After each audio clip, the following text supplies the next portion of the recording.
चलिए आप सभी के लिए खेल और खिलाड़ी की संख्या याद करने के लिए एक बहुत ही निमोनिक, बहुत ही बढ़िया सा ट्रिक लाएं, जिससे आपको एग्जाम में कभी भी कंफ्यूजन नहीं होगा। आप एग्जाम में क्वेश्चन देखते ही एक बार में टिक मार के आइएगा। चलिए आप हम इसको याद कराते हैं। आप कैसे याद कीजिएगा, हम कैसे करा रहे हैं।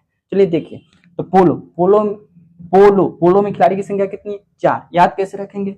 POLO, 1 2 3 4। खिलाड़ी की संख्या 4। पोलो में खिलाड़ी की संख्या 4। अब अगला याद कैसे करेंगे? अगला है वाटर पोलो। तो वाटर में कितने अक्षर है? 1 2 3। अपोलो में 4। 4 3 7। तो वाटर पोलो में खिलाड़ी की संख्या 7। वाटर पोलो में खिलाड़ी की संख्या 7। उसके बाद आता है क्रिकेट, फुटबॉल, हॉकी। तो इसका याद करेंगे 11। सबको पता होगा खिलाड़ी की संख्या इसमें 11 होता है, बच्चा बच्चा को पता है। नहीं भी पता है तो फिर भी एक निमोनिक बता देते हैं। क्रिकेट में हम जब विकेट गाड़ते हैं तो लंबा लंबा गाड़ते हैं, एक 3 विकेट होता था, समझिए उससे 11। फिर फुटबॉल में गोल पेस्ट में 2 गो बांस गड़ा होता है दोनों साइड, 11। फिर हॉकी हम डंडा से खेलते हैं, दोनों तरफ से मिला के मानिए कि कई गो डंडा तो भी 11। लेकिन ये सबको पता है, इसका निमोनिक क्या याद करिएगा, ऐसे ही पता होगा कि 11 है। चलिए अगला है, अगला इंपॉर्टेंट है। कैसे? वॉलीबॉल। याद नहीं होता है सबको, लेकिन आपको एक बार भी याद होगा। कैसे? वॉलीबॉल में है 2 गो ल, एक ल यहाँ, एक ल यहाँ।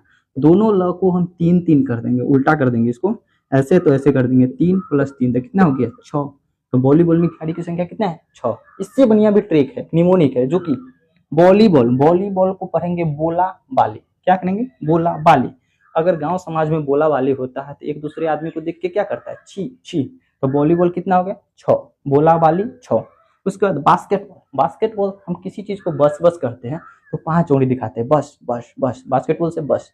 बास्केटबॉल में खिलाड़ी की संख्या 5। उसके बाद खो खो। अगर हम किसी व्यक्ति के सामने खो खो करेंगे तो हमको क्या करेगा? मना करेगा, नो नो।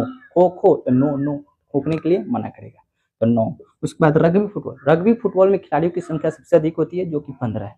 अगर ये आपको मेरे निमोनिक से याद हो गया होगा तो आप इसे लाइक, सब्सक्राइब एंड शेयर जरूर कीजिएगा। अगर आपको अच्छा